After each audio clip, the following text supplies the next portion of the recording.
Assalamualaikum dan salam keluarga Malaysia. Bersama saya Nur Hazimah Radik dalam Berita Pagi Sabah edisi Sabtu 1 Oktober.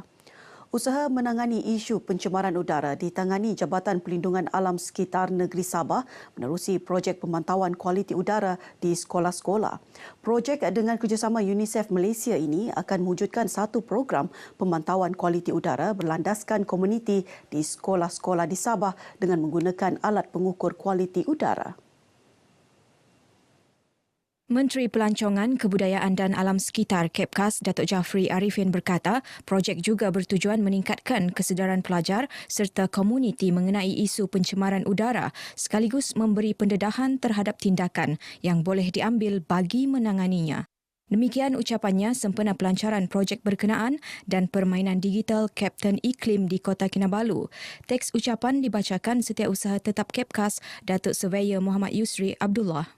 Projek ini akan cuba mengumpul data untuk tujuan pemantauan air quality ataupun kualiti udara dan melibatkan pihak sekolah. Kita yakin projek ini akan berjaya dan akan dikembangkan ke peringkat antarabangsa. Hasrat kita untuk mengembangkan ke seluruh negeri Sabah. We've been discussing with the Environment Protection Department for a while on how to set up a system or a network to understand better air quality level, especially at school level. So for us, it's really very important to understand the issue, but also to create awareness among schools, among communities, among parents, among students themselves. Fasa pertama pelaksanaan projek Equams adalah bagi tempoh 1 tahun melibatkan 5 sekolah iaitu SK Buang Sayang Papar, SJKC Chung Hua Tamparuli, SM St. Michael Penampang, SMK Agama Tun Ahmad Shah Kota Kinabalu dan 1 sekolah alternatif. RM186.4 juta jualan kraft dicatatkan untuk tempoh 8 bulan pertama tahun ini sekaligus mencapai sasaran jualan 200 juta bagi tahun ini. Inisiatif yang dilaksanakan agensi itu berjaya memberi impak positif terhadap pencapaian industri kraft negara secara keseluruhannya.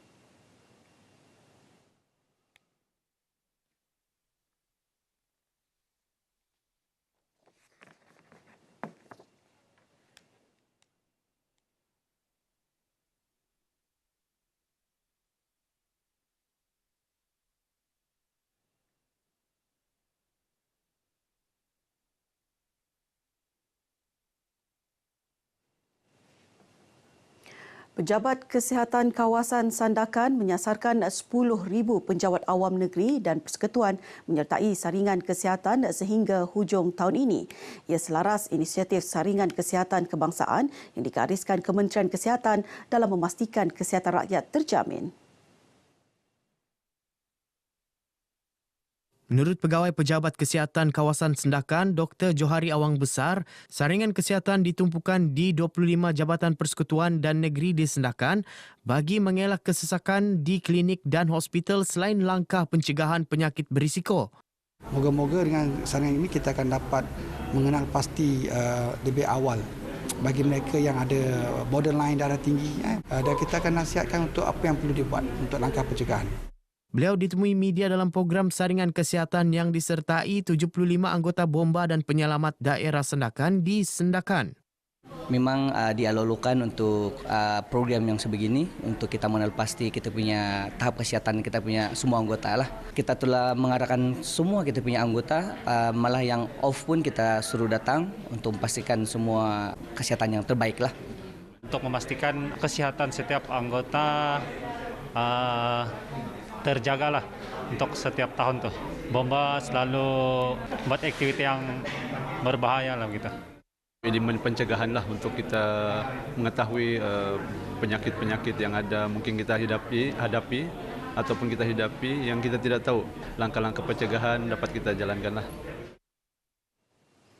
Beralih ke perkembangan semasa COVID-19, Sabah merekodkan 171 kes jangkitan baharu semalam, pertambahan 12 kes berbanding hari sebelumnya.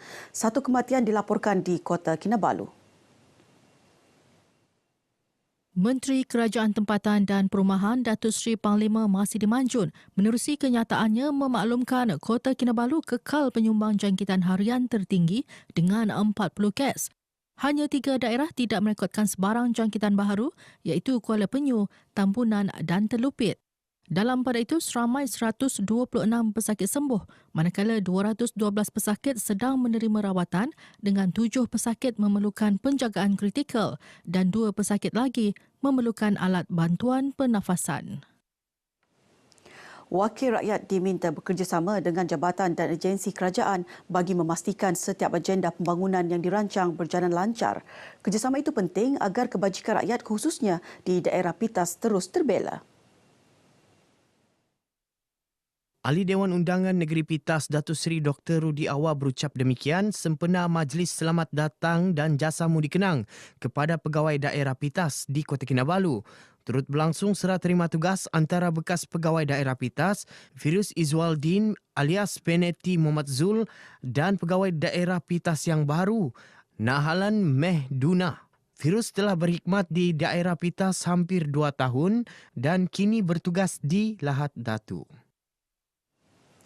Jabatan Pendidikan Negeri Sabah JPNS menghargai kesungguhan warga pendidik di Sabah dalam mencurah bakti bagi memastikan tahap pendidikan sentiasa berada pada tahap terbaik.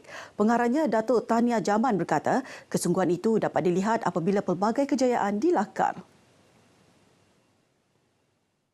Ia termasuk kejayaan dalam keputusan peperiksaan, inovasi kokurikulum mahupun sukan sehingga mengharumkan nama sekolah, negeri dan negara.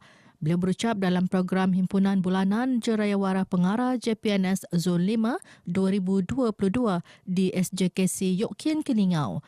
Majlis turut menyaksikan pengarah Kolej Vokasional Keningau, Johari Jaibet Sawin dilantik sebagai pegawai pendidikan daerah Keningau yang baharu. Sekolah Kebangsaan SK Pulau Libaran Sandakan menerima bantuan kerusi dan meja untuk keselesaan menjalani sesi pengajaran dan pembelajaran dalam bilik darjah.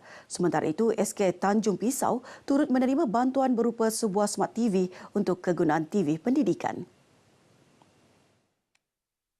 Adun dilantik Datuk Suhaimi Nasir berkata, seiring hala tuju pendidikan abad ke-21, setiap sekolah memerlukan kemudahan pembelajaran untuk memastikan sistem pengajaran dan pembelajaran di sekolah lebih efisien.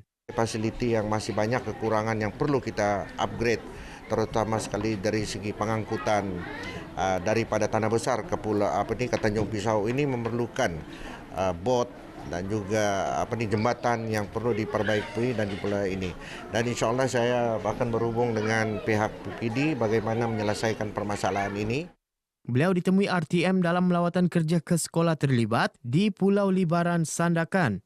Datuk Suhaimi turut menyampaikan bantuan dana sentuhan kasih yang dilaksana Persatuan Pesara Pegawai Perkhidmatan Pendidikan Malaysia Cawangan Sandakan membabitkan hampir 100 murid dalam kalangan keluarga B40 dan bantuan khairat. Sejak dilaksanakan 13 September lalu, program berjaya menyantuni 900 pelajar meliputi 23 sekolah dalam kawasan Libaran. Sasaran kita ialah golongan asnaf yang anak-anak yatim atau anak-anak yang tidak mempunyai ibu bapa. Dan nampaknya program ini mendapat sambutan dan mereka minta kalau diizinkan program ini akan diteruskan. Gembiralah, ini pertama kali lah bantuan begini untuk kita punya anak lah, untuk belanja dia punya sekolahan. Kami berbanyak-banyak terima kasihlah sebab kerajaan beri bantuan ini. Harapan kami yang akan datang kalau boleh terus tambah lagi lah. Kalau boleh kami mau minta macam Dewan Serbaguna. Jadi untuk memudahkan ini budak-budak bersukan pun. Ibu bapa perlu memberi kerjasama dan sokongan padu kepada anak-anak untuk menyertai aktiviti sukan yang diadakan di sekolah. Langkah itu penting untuk meningkatkan pencapaian murid dalam bidang sukan agar terus cemerlang dan membanggakan.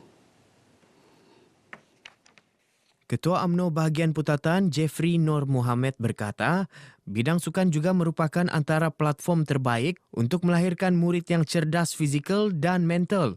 Tambahnya, Kementerian Belia dan Sukan Negeri amat memerlukan penglibatan generasi muda untuk menjadi atlet pelapis demi meningkatkan kualiti sukan negara.